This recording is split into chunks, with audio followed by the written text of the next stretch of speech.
మనలో చాలామంది డబ్బును ఎక్కువగా 2 రకాలుగా సంపాదిస్తుంటారు. ఉద్యోగం చేసి కొందరు, వ్యాపారం చేసి కొందరు ఈ డబ్బును సంపాదిస్తుంటారు.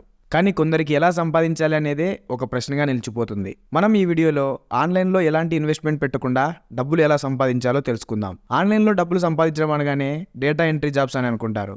కానీ అది కాదు. మరి అవేంటో ఆలస్యం చేయకుండా చూద్దాం. అంతకంటే ముందు ఈ వీడియోని లైక్ చేసి మా ఛానల్కు కొత్తగా వచ్చినట్లయితే సబ్స్క్రైబ్ చేసుకోండి. Number 1, YouTube. మనం రోజు ఉపయోగించే యూట్యూబ్ ద్వారా కూడా మనం డబ్బులు సంపాదించుకోవచ్చు. మీకు బాగా ఐడియా ఉన్న విషయం మీద వీడియోస్ చేసి యూట్యూబ్లో పెట్టండి. ఎగ్జాంపుల్కి మీకు ఇంగ్లీష్ బాగా వచ్చి అనుకుందాం. మీరు రోజు ఇంగ్లీష్ సబ్జెక్ట్ గురించి మీ మొబైల్లో వీడియోస్ రికార్డ్ చేసి కొంచెం ఎడిట్ చేసి యూట్యూబ్లో అప్లోడ్ చేయండి. మీ వీడియోస్కి వ్యూస్ వస్తాయి. అలాగే మీ ఛానల్కి సబ్స్క్రైబర్స్ రావడం కూడా మొదలవుతుంది. 1000 సబ్స్క్రైబర్స్ అండ్ 4000 వాచ్ అవర్స్ పూర్తి కాగానే మీరు మానిటైజేషన్కు అప్లై చేసుకోవచ్చు. ఒకసారి మానిటైజేషన్ ఆన్ అవ్వగానే మీకు ఎర్నింగ్స్ రావడం మొదలవుతుంది. దీనికి మీకు కావాల్సిందల్లా పేషెన్స్ అండ్ కాన్ఫిడెన్స్ మాత్రమే. Number 2, blog or website. మీరు ఏదైనా ఒక విషయాన్ని, ఇన్ఫర్మేషన్ని ఆర్టికల్గా రాసి మీ బ్లాగ్ లేదా వెబ్సైట్లో పెట్టండి.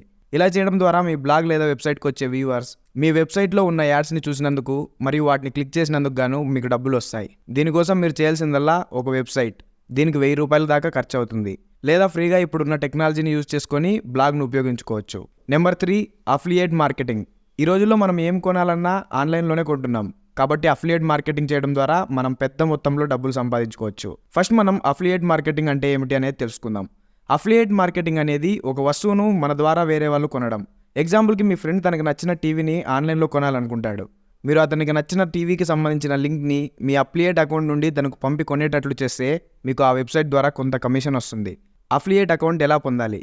మీరు ఏ కామర్స్ సైట్లో అయితే ఈ అఫిలియేట్ మార్కెటింగ్ చేయాలనుకుంటున్నారో ఆ వెబ్సైట్లోకి వెళ్ళి బికేమ్ అన్ అఫిలియేట్ పై క్లిక్ చేసి కావాల్సిన ఇన్ఫర్మేషన్ ఇచ్చి అకౌంట్ను ఓపెన్ చేసుకోవచ్చు. తర్వాత ఆ సైట్లోని వస్తువులను మార్కెటింగ్ చేయడం ద్వారా అమౌంట్ సంపాదించుకోవచ్చు. మీ మార్కెటింగ్ని సోషల్ మీడియాలో పోస్ట్ చేయడం ద్వారా అవసరం ఉన్న వాళ్ళు దానిపై క్లిక్ చేసి కొంటారు. దానివల్ల మీరు ఎక్కువ ఆదాయం పొందవచ్చు. Number 4, Facebook page. Facebook page నుండి కూడా డబ్బులు సంపాదించుకోవచ్చు. దానికి కావాల్సినవి ఏంటో చూద్దాం. ఫస్ట్ మనకు ఫేస్బుక్ పేజ్ కావాలి. దీనికోసం మీకు ముందుగా ఏదైనా విషయానికి సంబంధించిన ఒక ఫేస్బుక్ పేజ్ ఉండాలి. మీరు క్రియేట్ చేసే పేజీ అందరికీ నచ్చేలా ఉండాలి. కాబట్టి ఎలాంటి పేజీ మరియు ఎలాంటి పోస్టులు పెడితే ఎక్కువ మంది చూసి షేర్ చేస్తారో అలాంటి పేజీలు మాత్రమే స్టార్ట్ చేయండి. ఎగ్జాంపుల్కి కామెడీ, మీమ్స్ పేజెస్ లాంటివి ఓపెన్ చేస్తే తొందరగా సక్సెస్ అయ్యే ఛాన్స్ ఉంటుంది. తర్వాత పేజ్కి అట్లీస్ట్ 10K ఫాలోవర్స్ అన్న రావాలి. అప్పుడే మానిటైజేషన్ ఎనేబుల్ అవుతుంది. అప్పుడు మాత్రమే మీరు డబ్బులు సంపాదించుకునే అవకాశం ఉంటుంది. అండ్ వీడియోస్ అప్లోడ్ చేసే ముందు అది 3 నిమిషాలకు మించి ఉండేలా చూసుకోండి. అండ్ మీ ఫేస్బుక్ పేజీలో ఫేస్బుక్ యాడ్స్ మాత్రమే కాకుండా మన అఫిలియేట్ ప్రాడక్ట్ల పోస్ట్ ద్వారా కూడా డబ్బులు సంపాదించుకోవచ్చు. అంతేకాకుండా కొన్ని అడ్వర్టైజింగ్ కంపెనీస్ యొక్క యాడ్స్ని పోస్ట్ చేయడం ద్వారా కూడా మనం డబ్బులు సంపాదించుకోవచ్చు. ఫైనల్గా ఫ్రీలాన్సర్. ఫ్రీలాన్సర్లో మనం డబ్బులు సంపాదించాలంటే మనకు ఏదైనా ఒక పని పూర్తిగా వచ్చి ఉండాలి.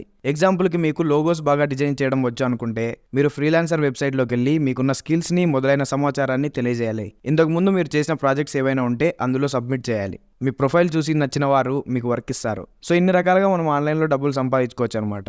ఈ వీడియో కానీ నచ్చినట్లయితే వీడియోని లైక్ చేసి మా ఛానల్కు కొత్తగా వచ్చినట్లయితే ఛానల్ను సబ్స్క్రైబ్ చేసుకోండి. Thank you, team Vinay TV.